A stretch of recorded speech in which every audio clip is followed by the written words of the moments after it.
Hello friends, welcome to our channel Tax Knowledge, जहां हम आपकी टैक्स रिलेटेड हर query का जवाब देते हैं। आज इस वीडियो में मैं आपको बताऊंगा transparent taxation honouring the honest. जी हाँ दोस्तों, आज जो हमारे प्राइम मिनिस्टर ने अनाउंस किया है ट्रांसपेरेंट टैक्सेशन की स्कीम कि इसमें उन्होंने क्या क्या अनाउंसमेंट किए हैं और उसके अलावा उसका इम्पैक्ट अपने ऊपर क्या पड़ेगा, वो अपने लिए अच्छा है कि अपने लिए खराब है। तो इससे पहले कि मैं आगे बढ़ूं, मैं आपसे रिक्वेस्ट करूंगा कि आप हमारे चैनल को सब्सक्राइब करें और बेल आइकन को प्रेस करें ताकि आपको हमारे वीडियोस के रेगुलर अपडेट्स मिलते रहें। दोस्तों, मेरी आपसे एक गुजारिश है कि अगर आपको हमारे वीडियोस पसंद आते हैं तो हमारे चैनल को जरूर सब्सक्राइब करिए, क्योंकि आपका एक सब्सक्राइब और एक लाइक हमें और प्रोत्साहित करता है इसी तरह के और वीडियोस बनाने के लिए।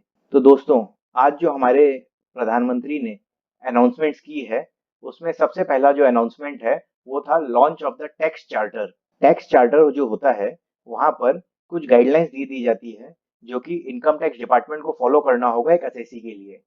ये एक जनरल गाइडलाइंस टाइप की होती है। तो आइए अपने देखते हैं कि इसमें उन्होंने क्या क्या कहा है। यहाँ पर हमारे प्रधानमंत्री ने कहा है कि जो इनकम टैक्स डिपार्टमेंट है वो कमिट कर रहा है अपने टैक्स पेयर को कि वो उसे एक फेयर, कर्टियस और रीजनेबल ट्रीटमेंट देगा। वो हर टैक्स पेयर को एक ऑनेस्ट टैक्स पेयर मानेगा। उसके अलावा उसको एक फेयर अपील और रिव्यू का मैकेनिज्म प्रोवाइड किया जाएगा। उसे कंप्लीट और एक्यूरेट इन्फॉर्मेशन प्रोवाइड की जाएगी। उसके अगेंस्ट अगर कोई केस चल रहा है तो उसका टाइमली डिसीजन दिया जाएगा। उससे जो करेक्ट टैक्स अमाउंट है वही कलेक्ट किया जाएगा, क्योंकि हमने देखा है कि पिछले कुछ सालों में गलत गलत डिमांड डिपार्टमेंट की पोर्टल पे दिखा रही थी, जिसके अगेंस्ट रिकवरी की प्रोसीडिंग भी इनिशिएट की जा रही थी। तो इसके लिए भी इनकम टैक्स डिपार्टमेंट कमिट कर रहा है कि वो उससे जो करेक्ट टैक्स का अमाउंट है सिर्फ वही कलेक्ट करेगा। इसके अलावा इनकम टैक्स डिपार्टमेंट एक असेसी की प्राइवेसी को रिस्पेक्ट देगा, कॉन्फिडेंशियलिटी मेंटेन करेगा। यहाँ पर सबसे बड़ा जो कमिटमेंट किया जा रहा है वो है कि अब इनकम टैक्स अथॉरिटी को भी अकाउंटेबल किया जाएगा। अगर उन्होंने कोई गलत डिसीजन लिया है या कोई गलत एक्शन किया है तो उसके लिए उनको भी रिस्पॉन्सिबल किया जाएगा। उसके अलावा असेसी को अपना रिप्रेजेंटेटिव चूज करने का ऑप्शन दिया जाएगा। एक मैकेनिज्म क्रिएट किया जाएगा जिससे कि असेसी अपना जो कंप्लेन है उसको लॉन्च कर सके। उसे एक फेयर और जस्ट सिस्टम प्रोवाइड किया जाएगा।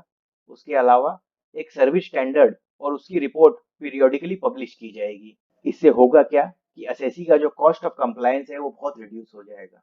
यहाँ दोस्तों मैं आपको बताना चाहता हूँ कि जो एक्सपेक्टेशन है वो गवर्नमेंट की सिर्फ अपने ऑफिसर से भी नहीं है, ये जो एक्सपेक्टेशन है गवर्नमेंट की असेसी से भी है। तो इस टैक्स चार्टर में कहा गया है कि गवर्नमेंट जो है वो असेसी से कुछ चीजों की अपेक्षा करता है। सबसे पहला है कि वो ऑनेस्ट और कंप्लायंट रहे। उसे इंफॉर्मेशन रहे कि उसे कब किस चीज का कंप्लायंस करना है। अपने रिकॉर्ड्स को एक्यूरेट रखे।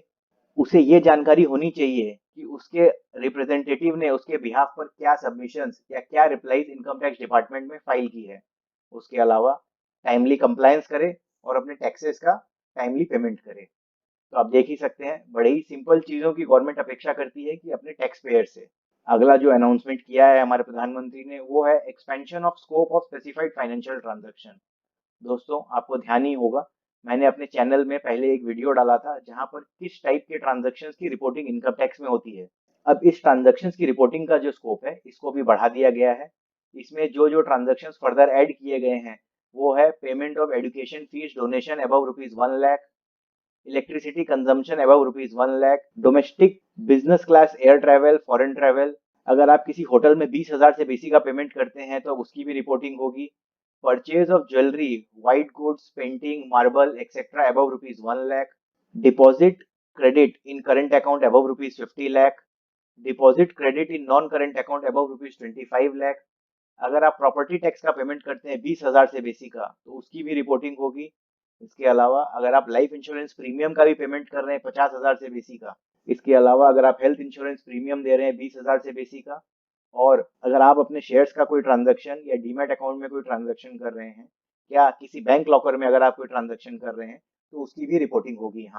यहाँ पर आपको ध्यान रखना है कि अगर ये जो ट्रांजैक्शंस यहाँ पर बताए गए हैं अगर इसको आपने अपने अकाउंट्स में इनकॉर्पोरेट नहीं किया है तो आपके ऊपर इनकम टैक्स की प्रोसीडिंग इनिशिएट हो सकती है।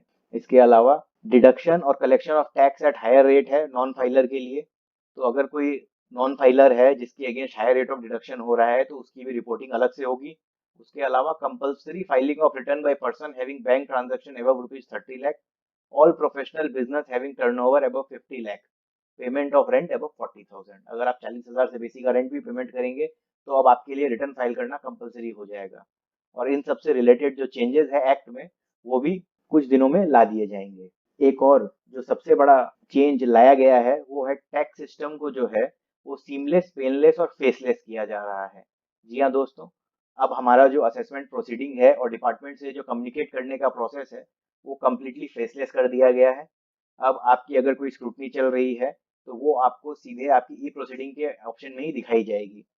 उसके अलावा एक और अनाउंसमेंट किया गया है जहां पर कहा गया है कि अब आपकी जो अपील प्रोसीडिंग्स है वो भी 25 सितंबर से कम्प्लीटली फेसलेस कर दी जाएगी। यहाँ मैं आपको बताना चाहता हूँ कि फेसलेस असेसमेंट से रिलेटेड जो है दो नोटिफिकेशन आई है। सबसे पहला जो नोटिफिकेशन आया है वो है आज की तारीख से कोई भी अगर आपका असेसमेंट या स्क्रूटनी अगर पेंडिंग चल रही है तो वो अब कंपल्सरीली ई प्रोसीडिंग के थ्रू ही होगी। अब आपका आईटीओ उससे रिलेटेड आपको कोई भी नोटिस नहीं भेज सकता है। इसमें दो एक्सेप्शन कर दिया गया है। पहला एक्सेप्शन है कि अगर आपका सेंट्रल चार्ज में कोई असेसमेंट है तो वहां पर आपका केस अभी भी सेंट्रल चार्ज में ही रहेगा, और अगर आपका कोई इंटरनेशनल टैक्सेशन से रिलेटेड अगर कोई केस है तो वो वहीं रहेगा। यहाँ पर मैं आपको बता दूं कि अगर आज की तारीख के बाद अगर कोई भी आईटीओ आपके केस में अगर ऑर्डर पास करता है और वो ई असेसमेंट वाला ऑर्डर नहीं है तो वो इनवैलिड कर दिया जाएगा। इस सर्कुलर में ये चीज क्लियर कर दिया गया है। ये जो सर्कुलर है इसको एक्ट में भी इनकॉर्पोरेट कर दिया गया है, और इसका जो नोटिफिकेशन है वो भी गैजेट के थ्रू ला दिया गया है। और इसका जो नोटिफिकेशन है वो नोटिफिकेशन नंबर 60/2020 और 61/2020 है। अब दोस्तों मैं आपको एक बहुत ही इंपॉर्टेंट चीज बताने जा रहा हूँ।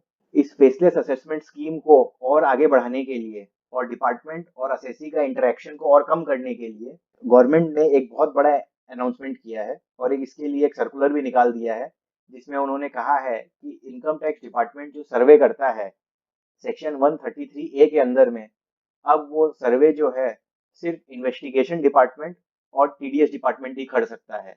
अब अगर आपके केस के ऊपर जो जुरिडिक्शन जिस आईटीओ का रहता है वो अब आपके ऊपर सर्वे नहीं कर सकता है।